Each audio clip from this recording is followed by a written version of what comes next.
รือว่าจีบแต่โดนก่อนนั้นแล้วกับตัวเมียเจ้าพากันมือนั้นนั่นแหละมือแรกทั้งแรกในมือดองเลยบ่ก็อยู่กันจนแจ้งเลยบ่กบกันมือนั้นอยู่จะกันจะแจ้งอะไรปัดแจ้งแล้วไปใช้เราก็เมื่อเลยมือนำกันอีเราก็อีพร้อมกันเมื่อว่าเลิกดองแล้วไปยิ้วเมื่อเรามาชงเจ้าว่าอีเมื่อจนตะเวนออกไปเมื่อชงไปซ้ำเอาเมื่อบ้านแล้วคนก็เมื่อเฮือนค่อยดองบ้านคำแค้นว่าดองอ่ะ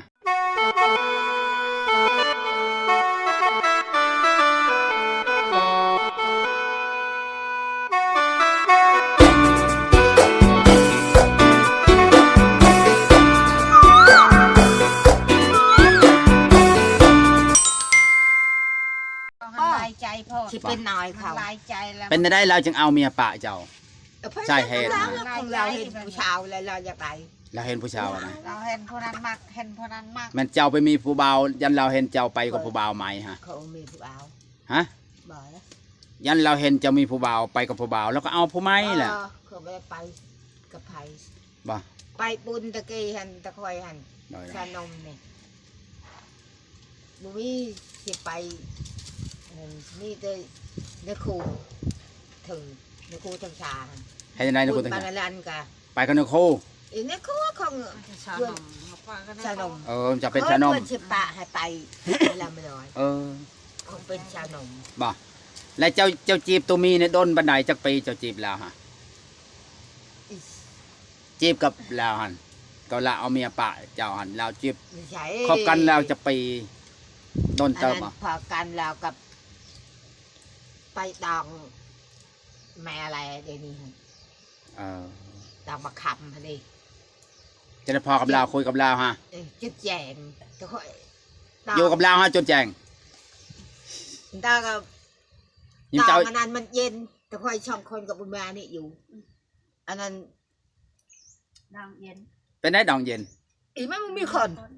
มันหนาวอ่ะอีไม่ได้หนาวเขาเมื่อมดบำแคนหันเขาเคยวันนั้นเขาบ่มีแล้วขน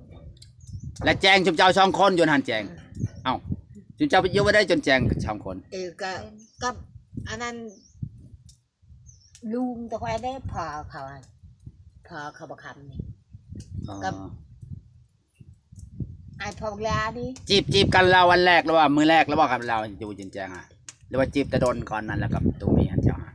พากันมือนั้นนั่นแหละมือแรกทั้งแรกในมือดองเลยบ่ก็อยู่กันจนแจ้งเลยกบกันมือนั้นอยู่จะกันจะแจ้งอะไรปัดแจ้งแล้วไปใช้เราก็เมื่อเลยมือนำกันอีเราก็อีพร้อมกันเมื่อว่าเลิกดองแล้วไปยิ้วเมื่อเรามาชงเจ้าว่าอีเมื่อจนตะเวนออกไปเมื่อชงไปซ้ำเอาเมื่อบ้านแล้วคนก็เมื่อเฮือนค่อยดองบ้านคำแค้นว่าดองอ่ะดอมแคนกับเมื่อน้ำกันมาตะพุนมาจากกันอยู่ดีวะมาตะพุนกับบ้านน้ำกันเรามาจากกันอยู่ใช่ไหมเนี่ยบ้านใหญ่ฮะท่านได้นาเฮือนเขาประคำมันพอคำพอไรนะเจ้าก็มาพี่เราก็เมื่อพูดเดียวเราพูดเอาเราบ่มาชงจะหอนเฮือนแจกอะไรอย่างเงี้ยเราเมื่อมองพื้นจนเมื่อยันวายแจงหลังมาลินน้ำผู้ชาวเลยแหละเขาไปเจอกันในดองเนาะครั้งแรกนะไม่แต่ไปเจอกันอยู่บนบันนั้นก็เรามาลิ้นบัดต่อไปเรามาลิ้นน้ำเจ้าวันนี้เนาะหูจักกันแล้วเนาะไปบนบานอะไรนั่นเด้กะปียนลงฮันเด้เราบ่เคยไปแย่ว่าอยู่เฮือนเราเคยไปจีบอยู่เฮือนเจ้าบ่เคยไปบ่เคยเขาบหารนักทางลาวเขายันผิดพีแล้วถึงก็เดี๋ยวคนตะกี้เขาไปแย่ว่าแม่นติไปแย่น่ะเขาลาวเขาชิไปแย่เจ้านี่บ่ได้บ่เขาบ่หานแล้วก็ปังบอลปังเชนแต่เคยอะไรบ่ไปเจออยู่บุญฟังบ่น่ะไปเจอครั้งที่2บุญบานละล้านบ่บุญยังบานละล้านฮะบุญไปยังบุญไปยังแล้วบุญพระเวทกำลังย้อนแสงบุญมีมาลำเรื่องนะไปเจอบุญมันลำเรื่องมันลำเรื่องผู้บ่คงทองหั่นบ่เรื่องบ้านนงเมย์ไปของดอกม่วนบ่ตะกี้ลำเรื่องแจ้งบ่แจ้งจังปังอยู่กับลาวแหละอยู่หลายคนบ่หลายคนผู้ชายจะคนนั้นแล้วก็เมื่อกับไอ้เถาลาวฮะบุญมาแล้วเมื่อกับไอ้เถา ไปเจอช่องปังนี่ก็เมื่อน้ำผู้เจ้าเลยล่ะฟังว่านี่เอาคือจีบเจ้าบดลคือว่าเจ้าไม้น้ำล้างเนาะไม้ละตัวเจ้าบ่ ไม่ ให้ได้จงไปไม้เราน้ำล้างฮะเหตุการณ์มันที่ไม้นะ อีกครั้งแล้วอ่ะก็คอยประมาณสิไหมไหวบอกนี่คงไปได้เหตุไปจังไม่นั่นก็ไม่ความปากความบอกเฉย ไม้ขี้ตัวไม้เราขี้ตัวไปไม้ว้าวไม้ได้บ่ขี้ตัวเฉย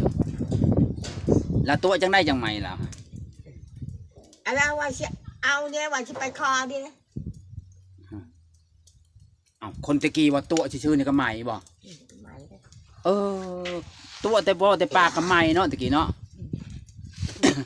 แล้วว่าจะมาคอเลยไปเอาผู้อื่นแล้วก็ไม้เด้เอาก็ได้เนาะแปลกหน่อย แล้วเป็นประธานชาติ ยันว่าอยู่นำกันจนว่าจังไหมบ่แม่นแต่เฮาจนได้ บ้านสบาย ว่ากี่ตัวชื่อนี่ก็ไม้ได้เนาะ บอลปลาเชนนะทำหนักหนึ่งอ่ะจะป่วยอยู่หนึ่งเลยอันตะเคยหายไปเจ้าหนู พังว่าวนี่ว่าวแต่ปากชื่อก็ไม้เนาะเสียโมตัวหนึงโมวังใหญ่ได้ยินข่าวว่าแล้วว่าโมน้อยก็มาเอาโมวังใหญ่บ่แล้วว่าวได้ นี่แล้ว ซ้ำหยังซ้ำมาน้อยเนี่ย เศร้าเอื้อนนะ บ่หรือว่าโมบักใหญ่หรือปลาน้อยโมน้อยก็บ่เอาเพิ่นว่าโพดโพหรือปลาน้อยว่าพี่ช่างก็บ่ได้พี่ช่างว่า4 โม4 โมแล้วล่ะเงินได้จะเท่าไหร่โอ้เงิน5แสนตะกี้เนาะ ได้กี่หาจัน บ่เงิน5แสนตะกี้มันชื่องัวควายได้เพิ่นบ่ เราเลยประเดี๋ยวได้เด็กกลมเลยกลมหาแสนไปกี่จังไปทำอะไรอ่ะ โอ้ยเงิน5แสนตะกี้ชื่อยังก็ได้เนาะ ไปตะเรียหักบาต่อ อื้อ เนาะตะเรียบอดบาต่อข้องต่อแชร์หาตะเรียเลยคือจะเราปลา หักเข้าก็คือจิมี่นั่นแหละเนาะเงินเนาะ ไอ้เหลี่ยวแต่เจ๊เจ๊เจ๊ถ้าแกก็ได้ทำไปแล้ว ชมโต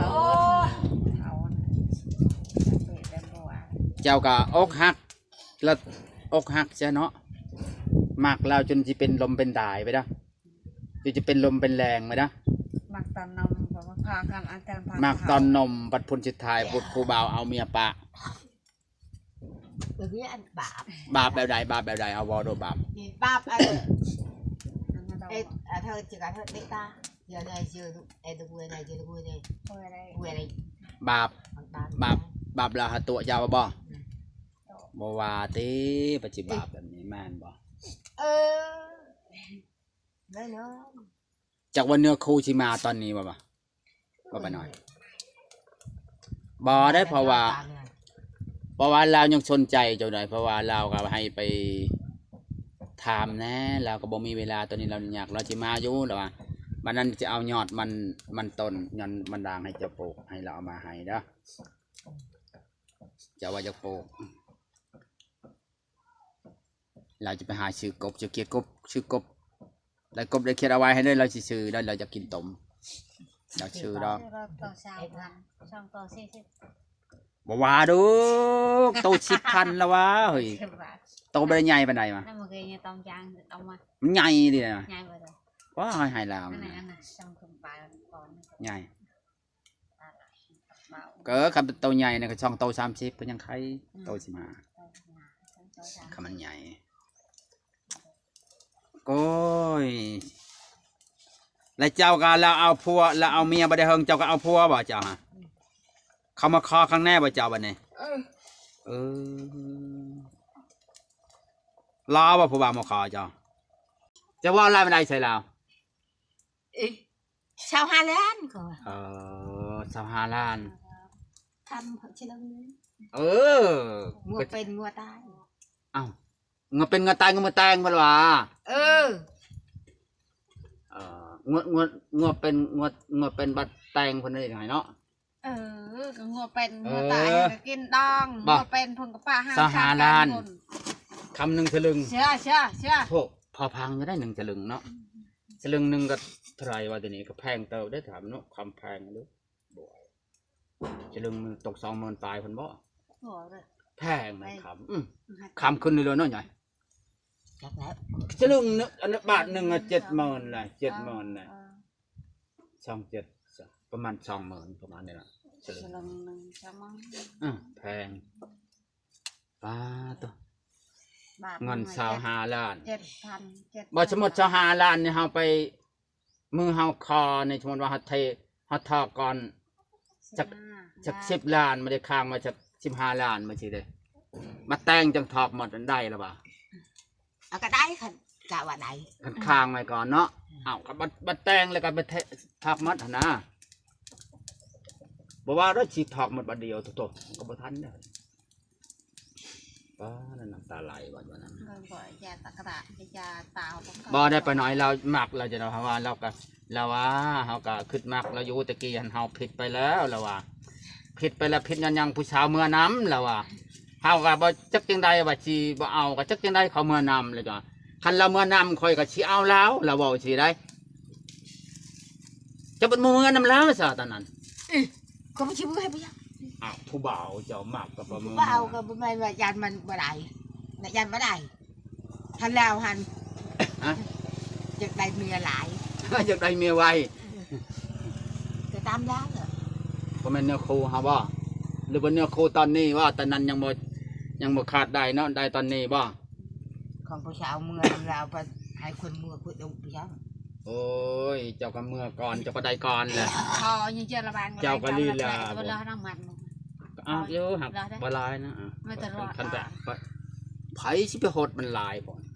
นี่เราไปบนเมียง ป้า เจ้าชอบไอ้เราตลุกแชงเมื่อเราไปลองเมียกัน แล้วว่าสิมาเล่นน้ำเจ้าอยู่แล้วนึงคาเวียกได้บ่หน่อยสัมปาน้อยเนี่ยก็คือสมควรอยู่งัวตัวหนึง15 ล้านคำหนึงสลึงก็สมควรพอสมมาพาควรอยู่อันนั้นก็โพดโพว่าซ้ำผู้สาวขึ้นใหม่ 30 ล้าน ซ้ำผู้สาวขึ้นใหม่เนาะบ่คันเอาเนี่ยมาให้มาชู้บ่จะให้มาชู้แล้วมื้อนี้เฮือนแล้ว คือไปชู้ด้วยดองชูยาเตียน หักเราว่าชู้ได้คันเอาชู้ได้ละว่าได้ทำบ่มื้อดอกอยู่ไปว่าเฮือนอยู่พุ่นกับปะให้ลูกหลานอยู่เนาะคันเอาก็ชู้ ลูกหลานละแอ แอ บบ ก็มีเมียจะหันก็มี มีใช้เลิกตะดนแล้วจนว่าผิดกันก็เลิก แต่ กัน ปัดการอันปืนปัดนำไป กลางกันละคุยกับบ้านเขากับบ้าน สองคนหักตายผู้หนึงตายยังไม่ได้เฮ็ดบุญเลยเนี่ย ตอนที่เมียงอ่ะ ลูกผู้หญิงผู้ชายพวกนี้ เฮ็ดมาให้เดือนในบาง ข้างให้มันอ่อน เอาบาง นี่สอดมาพี่รถสอดมาพี่สอดคางไว้ให้มันอ่อนนั่นน่ะ ช้าบ้านเราคุยบ้านเขา เคยแล้วเอามาเฮือนบ้านนุ่งเอามาหน่อยนะ กินว่าแล้วเอามีดึงไหม ละลายเห็นแล้วได้ ฟังเว้านี่ให้สู้เนาะคันเจ้าเอาคันเอาเนาะคนเอาไว้สิมืออยู่น้ำลาว ละลายแกชามาพี่ หักเราดูเลยได้พอหน่อยโอ้ บ้า อยู่ เชื่อมาเจอละลายตาย ดูเฮ็ดเวียกเฮ็ดงาน ไปน้ำเชื่อมาเจอ แต่ปัดดูนายยาไปตาตา ส เจ้า ภาพเว้านะจักเผ็ดเรื่องอีหยังเฮาก็บ่ฮู้นะเฮาก็บ่ฮู้ที่เขาเลิกกันนี่เลิกเรื่องหยังก็บ่ฮู้หักจะเป็นหยังข้อยก็บ่เข้าใจหักความดุของเราเบิ่งแต่เราเด้อมื้อนั้นก็ไปเป่งเอาไปอัดเอาปลาในนาแล้วอัดน้ำไหลเห็นบ่แล้วอัดน้ำมันนั้นเราไปเอาปลาได้จนคงของมีแต่ปลาดุกกับบ่คอน้อยในนาค่อยน้ำไหลหั่นเด้ปลานินน้อยสำนี้หลายมันขึ้นมา เชี่ยมาชักกันพ่อแม่ มันขึ้นมา เบ แล้ว ะเบะอันเป็นยังไงเนาะ มันออกลูก มันทำไมตากลาอย่างนั้นตะบัดตะบัดอ่ะ ดนปานใดจังสิเอาล่ะฮะ สิดูมาละไอ้กระดังสิ คันละเอานี่เอาไว้เอาได้บ่สักเดือน2 เดือนเนี่ย เอาช่างไหว ฮะปานนั้นมันมาขอโลดเป็นบ่เนี่ยใหม่เองแหละโอ้หลายใจเลยเพิ่นนี่ โอ้ยังมีเงินลมชกันก็ให้เราไปลมชกันเนาะมาละ มีจ้ะเนาะเงินแค่10 สาวหันเกินนั้น10 สาวล้านเกินนั้นก็บ่มีเลย30-40คำเป็นบาทพอแม่นมันคำบ่ต้องเอาดอกเอาแต่เงินพ่องัวตัวนึงงัวเป็นงัวตายก็พ่อแหละ แต่ประคำบ่อ่ โอ้ยเท่าแล้วจะเอายังคำมาหนึ่งมันสิวัยรุ่นจะเอาคำเอาใครมาเฮาปานนี้เราไม่ต้องเอาคำนอกไปหน่อยเนาะเอาสิบอกแล้วเด้อ เอาแล้ว เอาแต่ ฉลึงหนึ่งไปบ่เอาน้ำแพงมาฉลึง เจ้าชิชัยเห็นยังได้คำได้ ใช่ อยากใช้คำผู้เอาบ่โถเนาะ ขำฉลึงหนึงก็อยากได้บ่ได้กันบ่เอาเนี่ยบ่ได้บ่